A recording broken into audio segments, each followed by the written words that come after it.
feel like I spend half my time on this channel just being like, where the hell have I been? And for that I do apologize, but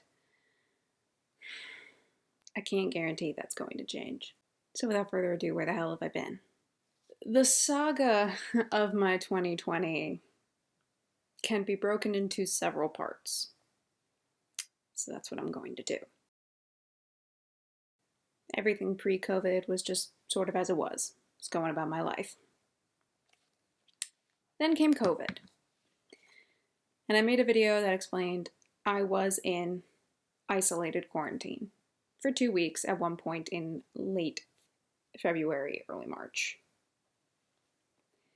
From then on, I was work from home. And pretty much March to June passed with very little incident.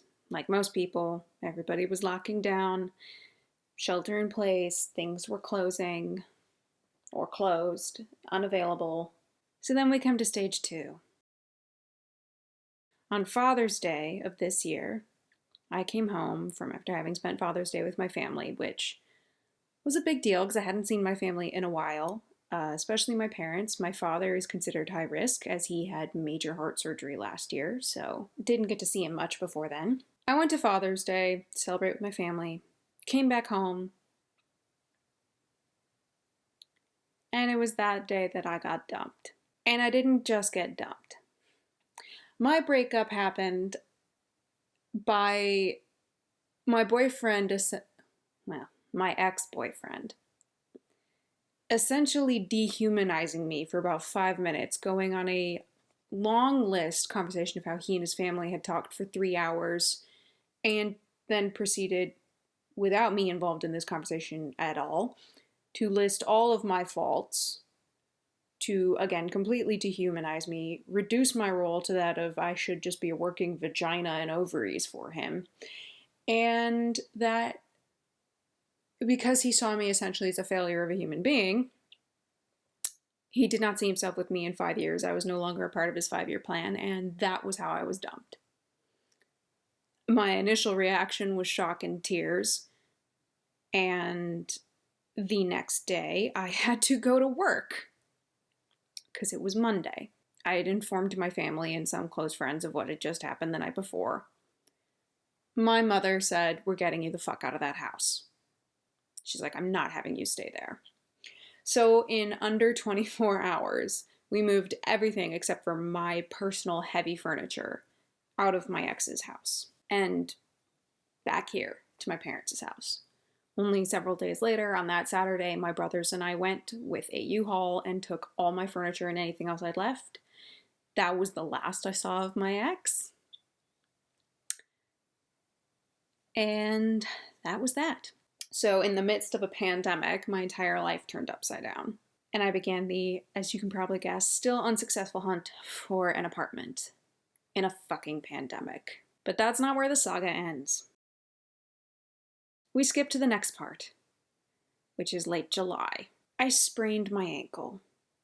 Now, this was not just a little average sprain. This was a severely traumatic sprain, to the point where they said I was that close to having fully torn almost all my ligaments and severely semi-ruptured tendons, which would have required surgery.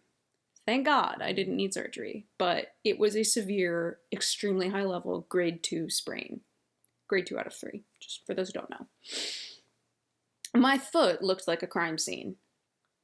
So not only was I then housebound, even more so in a pandemic, housebound at my parents' house in a pandemic because I still hadn't found a place to live. I did this right before my 29th birthday, which was yay, happy birthday to me. I had no outlet for all of the emotions that I still had because, like most people, I would think in this pandemic, we've gone through a lot of mental health upheavals.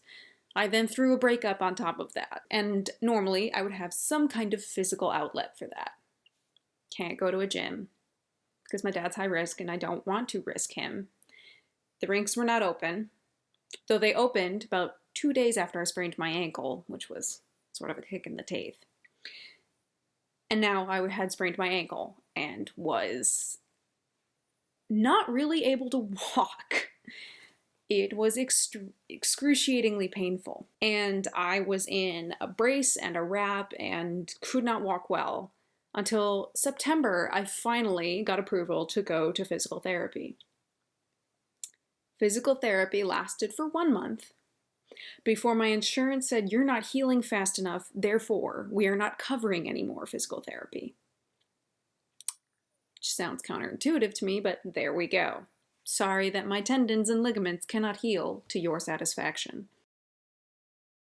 And through all this, my mental health was a mess. And right on the heels of that, we had the 2020 election.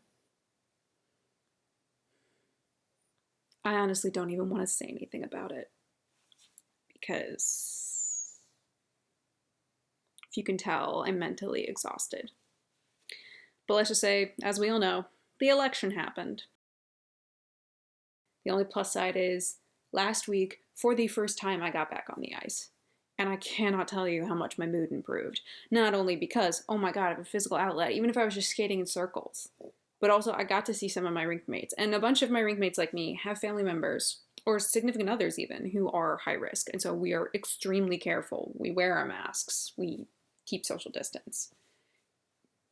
But getting that chance to socialize was great. Because the only other serious in-person socializations I'd had, besides my parents, and every now and then my brothers, was my hairstylist, who I saw once a month, and the 3 visits I had with friends.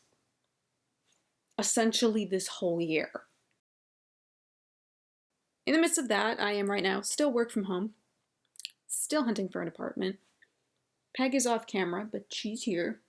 And I'm going through the process of essentially trying to decide what to do with my life while stuck in a holding pattern.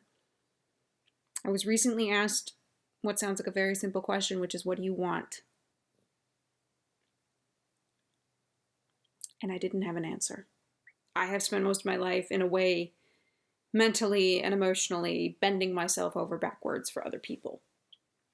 And part of that comes from my own mental health issues and a deep-seated self-loathing complex. But having to sit there and actually think about what I wanted, I couldn't come up with an answer, and that was actually very distressing to me. And here we are in November, and I'm doing NaNoWriMo because I need something to do to keep my brain reasonably occupied. It's actually surprisingly going not too bad. And I actually, this year, managed to finish a manuscript I had worked on and off for almost 6 years, which is pretty pathetic. But I finished a first draft of that.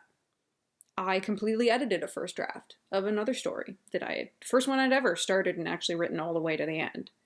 So that is in a second draft version, which I am going to send to friends and let them read and be like, I'm so sorry that you're reading something I wrote, if you managed to read it at all.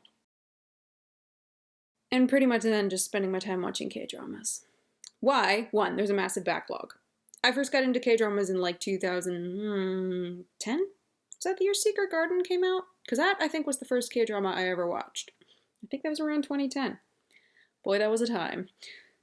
And then would sort of watch them on and off, but then starting in March, when I was like locked up and had nothing to do other than watch Netflix, I started watching various other things like Kingdom, and kind of spiraled down from there, and have pretty much just been catching up on K-dramas I missed, as well as watching new ones, because LOL, South Korea is one of the only places producing new content right now. But I haven't really been reading. I really haven't. Not even listening to books. And anything I do read, I haven't had something to say. And that for me has always been a big thing. This was something I got on about with my ex, too, when he'd be like, why do you do YouTube if you barely do it? You know, why don't you just give star ratings and do this? And I'm like, yeah, I do that on Goodreads. Like, I'll do that. But I don't want to come on and say, hey, I read the book, I rated this out of 5. I don't want to talk about something unless I have something to talk about. It was always important to me. It was part of why I started this. I was like, I had something to say about something I read. If I don't have anything in particular to say, I don't honestly see the point in making a video, because that feels like a waste of both my time and anybody who clicks on the video. Like, I don't want to waste their time. And because all I've been watching right now are K-dramas, yes, I could sit down and just talk about how, like, these are things I like about these K-dramas. Or I could make a list and say, like, hey, this is all the stuff that I've watched and really liked. I could. I don't know who would be interested. And maybe in a way, this channel is more for myself than anybody else because it lets me just talk to a camera. So I don't really know what to do. For like the 5 people who watch me, tell me what it is you like. I suppose I'm trying to decide if it's worth it to consider keeping this, coming back. Do I leave it? You'd think that in a pandemic where there's really nothing to do that I'd produce more content, but no. Unfortunately, this channel often will reflect mentally how I'm feeling, which is if I go dark, means I'm probably not mentally in a fabulous place. Because when I am mentally not in a fabulous place, I tend to be exhausted by the smallest things. And don't get me wrong, I am extremely fortunate and privileged to, one, still have my job, for my job to have health insurance, and that health insurance to cover mental health aspects. So yes, I have a therapist.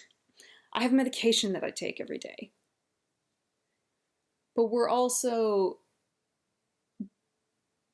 dealing with circumstances a lot of us have never had to deal with, never thought we'd have to deal with, and everything sort of has been turned upside down. So I can't guarantee when I'll be back, if I'll be back. Until then,